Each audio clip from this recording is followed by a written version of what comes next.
Hi, my name is Brian Kearns. This is Module 5, Barriers to Web 2.0 Assignment.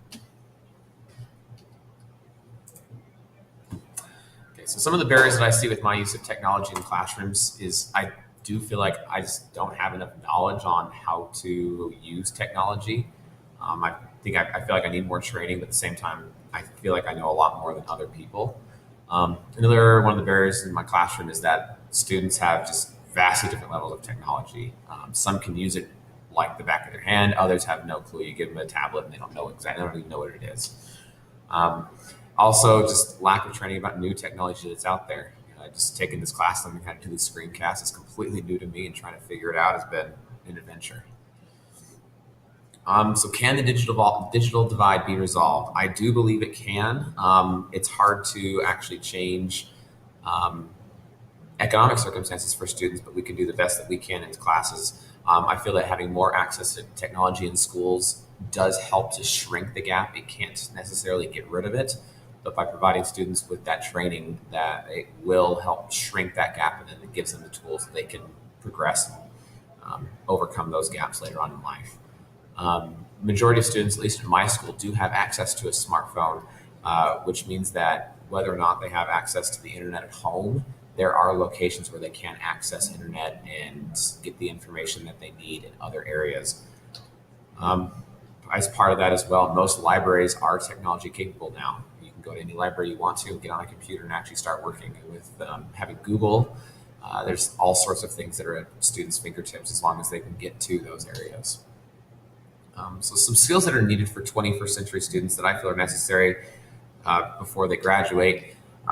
It's one for sure is communication. They need to know how to talk to people both in person and through online means. The ability to collaborate and to work creatively with other students. Critical thinking, the ability to think deeply about subjects and to develop solutions used with the information that they gain.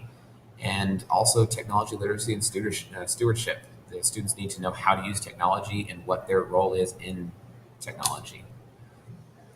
So the impact of the global economy in my use of the internet, being in the area that we live in, we don't have access to certain retail stores and things like that. So in order to look at products and learn what products are, I have to do a lot of research online, and it's nice being able to do that now because I can actually do lots of research and see what people from across the world would think about different products and how it affects different people from other countries.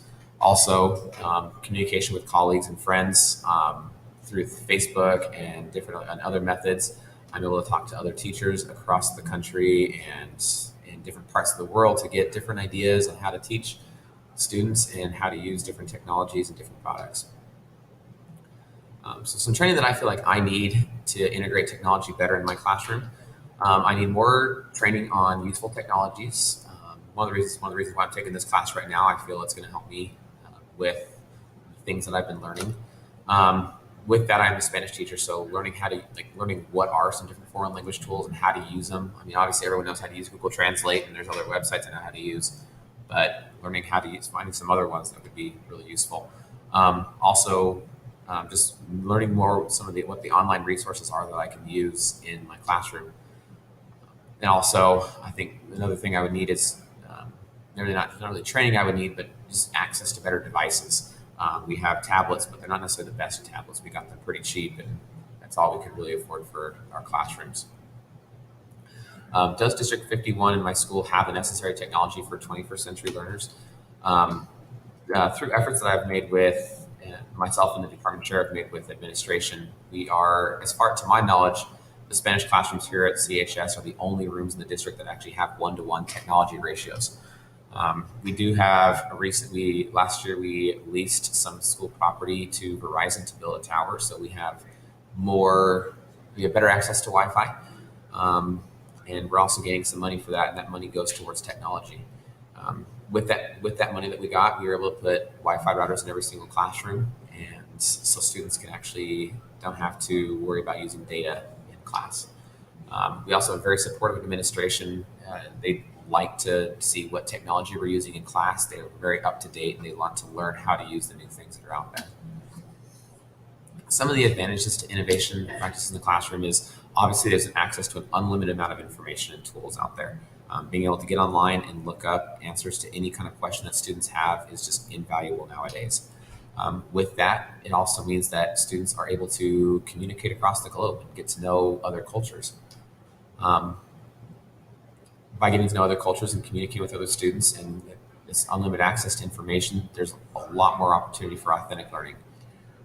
Also, it means that there's better collaboration between students and teachers. A lot of students I know use group chats in order to get help with homework and to exchange ideas. So some of the disadvantages that I've seen is there's just too much access to inaccurate information. When students do projects and they present, it's really obvious to tell it when they only look at one facet of a topic or whatever the project's on is being able to tell that there's just lots of inaccuracies. Also, with being able to communicate with other people across the globe, different biases and stereotypes are promulgated throughout the world. Different views on what we are like as Americans or what other people are like from other countries, which may or may not be true. There's also great opportunity for cyberbullying and exposure to inappropriate content. I've had several students that have had their internet privileges revoked from the school district because of things they've been viewing online. And also just greater distractions and risk of addictions. One of the things I mentioned in all the articles.